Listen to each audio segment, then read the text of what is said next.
The interrogation chamber hummed with the soft blue glow of Zathari technology. Lara sat perfectly still in the center chair, her hands bound with energy restraints that flickered against her wrists. Around her, 3 towering Zathari warriors, their chitinous armor gleaming under the harsh lights, circled like predators studying unfamiliar prey. Commander.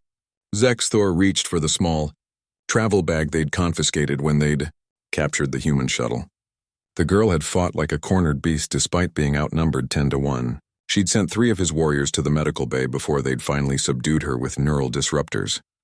A civilian transport, Zexthor hissed, his mandibles clicking with amusement, carrying a single human female. No weapons. No military escort. Yet you fought my warriors. Lara said nothing. Her dark eyes tracked every movement in the room with unsettling calm. What were you doing in the contested zone? Zexthor demanded. Silence. The commander's patience thinned. He grabbed her bag and upended it onto the metal table. Personal items scattered across the surface. Toiletries, a datapad, protein bars, a worn photograph. And then, folded carefully at the bottom, a uniform. Zexthor lifted it with 2 clawed fingers. Dark green fabric, strange insignias, patches sewn onto the shoulders. His translator struggled with the text. 75th Ranger Regiment. Another patch read, Lara Chen, SSGT. The room went silent. Sub-Commander Krelix stepped forward, his purple eyes widening. Commander, that marking, I see it, Zexthor whispered. His voice had lost its mocking edge. Every species in the known galaxy had heard the stories. Whispered warnings passed between star systems. The Zathari Empire had expanded across 12 sectors, crushing resistance with overwhelming force. They had never met a species they couldn't dominate, until they encountered humanity. The war had lasted 3 years. The Zathari had expected an easy conquest. Humans were physically weaker, their technology inferior, their worlds scattered and poorly defended. The Empire had crushed civilizations far more advanced, but humans didn't fight like other species. They didn't surrender when the odds were impossible.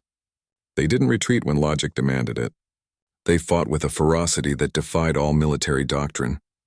Where other species saw defeat, humans saw only another battlefield. The Terran Rangers had become legends, ghost stories that Zathari warriors shared in hushed tones. Elite human soldiers who struck from nowhere, who turned every disadvantage into a weapon, who simply refused to die. They'd held the line at Proxima Station for 40 days against forces that outnumbered them 100-1. They'd destroyed 3 Zathari dreadnoughts with nothing but boarding teams and improvised explosives. The war had ended not because humanity surrendered, but because the Zathari Empire had looked at the casualty reports and realized something terrifying. They would run out of warriors before humanity ran out of will. The Treaty of Kepler had drawn new borders, established neutral zones, created an uneasy peace. And now Zexthor held the uniform of a Terran Ranger in his claws. You were military, he said quietly. It wasn't a question anymore. Lara's lips curved into a cold smile. Was, Commander, there's no such thing as a former Ranger? We don't retire. We just wait. The war is over, Krelix said, but his voice wavered. Is it? Lara leaned forward despite her restraints. You attacked a civilian shuttle in neutral space. You fired on an unarmed vessel. You captured a human citizen and brought her to a military installation deep in Zathari territory. She paused. Sounds like an act of war to me. Zexthor's mind raced.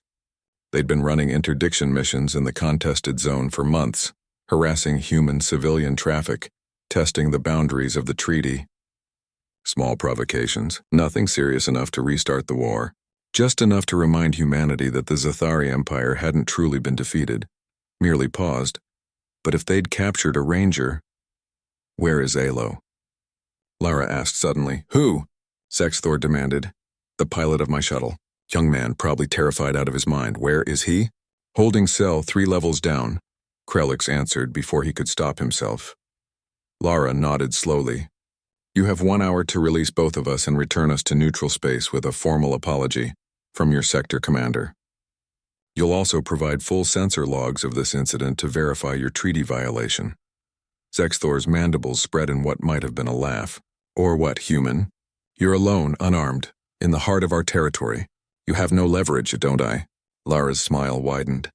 See, the thing about Rangers is that we don't travel anywhere without letting people know where we're going. My unit knows I passed through this sector. They know when I should have arrived at my destination. And Commander? She leaned back in her chair, suddenly looking relaxed. They know exactly what to do if I don't check in. You're bluffing, am I? You want to test that theory? Because I promise you, if my commanding officer doesn't hear from me in... She glanced at the chronometer on the wall. 37 minutes, you're going to learn why the Rangers have a motto. Rangers lead the way. And trust me, you don't want them leading their way here. Zexathor stared at the uniform on the table, at the patches and insignias that represented nightmare fuel for his species. He thought about the treaty violations, about what would happen if the Terran military discovered that the Zathari had captured and interrogated a Ranger. The last war had nearly broken his empire. Another one would finish the job. Krelix, he said quietly. Release the human pilot. Prepare an apology. And contact Sector Command, sir. Now. 20 minutes later, Lara and Ilo stood in the shuttle bay, their vessel repaired and refueled. Alo was pale and shaking but alive. A formal apology had been transmitted to Terran Space Command, along with complete sensor logs. As they boarded the shuttle, Lara turned back to face Zexathor. Commander, a word of advice? She didn't wait for his answer. The war ended because your people were smart enough to recognize what they were facing. Don't ever forget that lesson. The shuttle lifted off, and within moments it had disappeared into slipspace. Zexathor stood in the empty bay, still holding Lara's Ranger uniform. He'd insisted she take it, but she'd refused. Keep it, she'd said. Hang it somewhere your warriors can see it. Remind them what happens when you mistake peace for weakness. Krelix approached cautiously. Commander, was she really a Ranger? Or just a civilian carrying an old uniform? Zexathor looked at his sub-commander and said nothing. Because it didn't matter. The uniform was real. The threat was real. And the Zathari Empire had just learned an important lesson. Humans never stop being warriors. They just choose when to fight. And the galaxy was better off keeping it that way.